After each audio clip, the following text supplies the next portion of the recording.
Date थी case की। मैं मियां नवाज शरीफ साहब के साथ मेरा मुकाबला था। सिर्फ वो ही नहीं थे, और भी काफ़ी सारे कैंडिडेट्स थे। जमात इस्लामी का था, जमीयत उलमा इस्लाम का था, पाकिस्तान पीपल्स पार्टी का था। और हमारे दरमियान इलेक्शन हुआ। मियां नवाज शरीफ साहब मेन कैंडिडेट थे उस तरफ से, मैं पीटीआई का सपोर्टेड कैंडिडेट था। और वैसे भी वो मेरा इलाका है, मैं वहाँ का रहने वाला हूँ। तो कुछ फ़िज़ा उधर ऐसी बन गई थी कि मैं नहीं समझ सका अभी तक। मेरा तो ख्याल था कि मियां नवाज शरीफ साहब 20, 25, 30 हज़ार वोट से ऊपर नहीं जाएंगे। फ़िज़ा ऐसी थी। तो जब इलेक्शन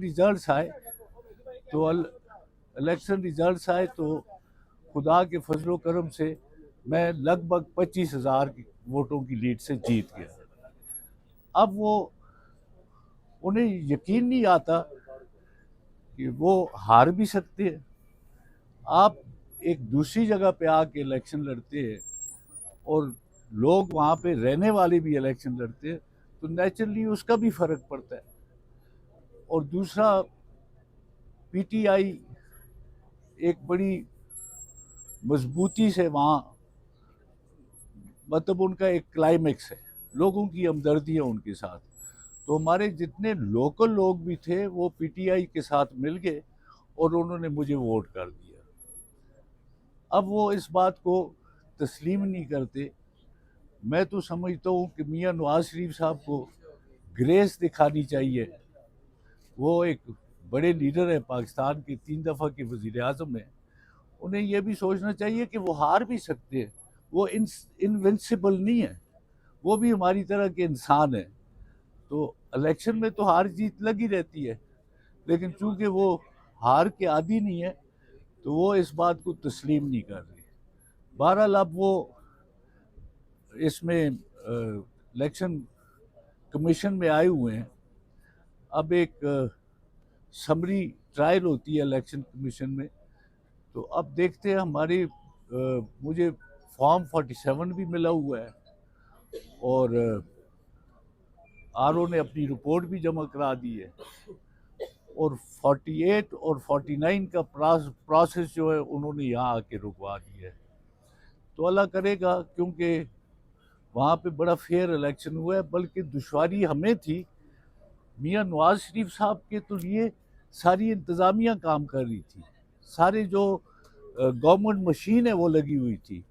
हमारा तो कोई हाथ नहीं पहुंचता था। हम तो अगर जलसा करते थे तो उस पर भी नाकाबंदी हो जाती थी, हमें रोक दिया जाता था, हम पे केसेस रजिस्टर कर दिए जाते थे। तो ये एक उन्होंने एक फॉल्स जैसा बनाया है सिलसिला कि किसी तरह से वो सीट हथिया लें, और वो तो इस हद तक चले गए। अब आप देखें, और आप जब मानसरा जाएं तो आपको ये पता लगेगा कि पंजाब पुलिस के कमांडोस वहाँ पे वो भी कंपेन में शामिल थे। मियां नवाज शरीफ साहब वो हरासमेंट फैला रहे थे, बच्चों को तंग कर रहे थे, वोटर्स को तंग कर रहे थे, लोगों को जो है वो डरा धमका रहे थे। बच्चे, अगर किसी ने पीटीआई का झंडा उठाया हुआ है, ऐसे कई वाकयात हुए, उनको इन्होंने पीटा, उनसे झंडे छीन लिए। इसी तरह से एक गाड़ी इन्होंने तोड़ दी, उस पर पीटीआई का झंडा लगा हुआ था। यंगस्टर्स तो तकरीबन तमाम पीटीआई के साथ थे। तो बहरहाल अब देखते हैं। वैसे तो मैंने ये सुना है कि उनके दामाद से, उनका दामाद बातें करता रहता है।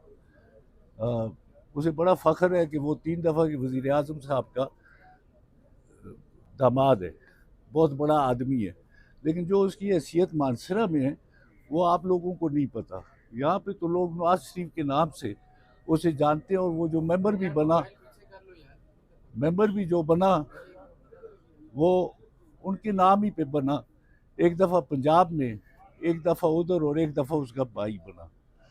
तो अब लोगों की राय का एहतराम होना चाहिए। जिस तरह के मियाँ नवाज शरीफ साहब कहते थे कि वोट को इज़्ज़त दो, अब वक्त है ना वोट को इज़्ज़त देने का। तो मैं उनसे दरख्वास्त करूंगा कि वो वोट को इज़्ज़त दे दे। और दूसरी बात मैं ये करना चाहता था कि उनकी ये दामाद साहब, उन्होंने, मैं समझता हूँ, मेरे लिए ज़्यादा काम किया। उन्होंने जिस तरह के इखलाक का वहाँ मुजाहरा किया है या लोगों को तंग किया है, तो वो उल्टा अल्लाह की मेहरबानी से मुझे उसका फ़ायदा हुआ। दूसरी बात ये, आप वो कहते हैं कि ये कैसे हो सकता है कि शहजादा गिश्तासप भी उस हाउस में आए जहाँ पे मियाँ नवाज शरीफ बैठेंगे। ये किस तरह से बर्दाश्त होगा? इसलिए एक हथियार हमारे पास ये जो चल रहे ये है, इससे ना हुआ तो फिर उनका कुछ और बंदोबस्त कर देंगे। उनकी ये बात है तो वो और क्या बंदोबस्त करेंगे? उनका इस बात पे सवाल उठता है कि वो हमें ख़त्म कर देंगे, हमें नुकसान दे देंगे, हमें उड़ा देंगे, हमारे साथ क्या कर लेंगे?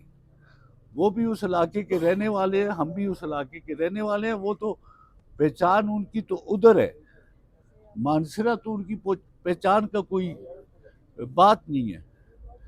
बस उन्होंने अपने आप से एक चीज़ बनाई हुई है। तो मैं उनसे ये सवाल करूंगा और आप मीडिया वाले इस बात को नोट करें, क्योंकि मीडिया आजकल मीडिया ही है जो कुछ है, कि नवाज शरीफ उस हाउस में बैठेंगे तो ये उनका मुकाबला करके उस हाउस में कैसे बैठेगा?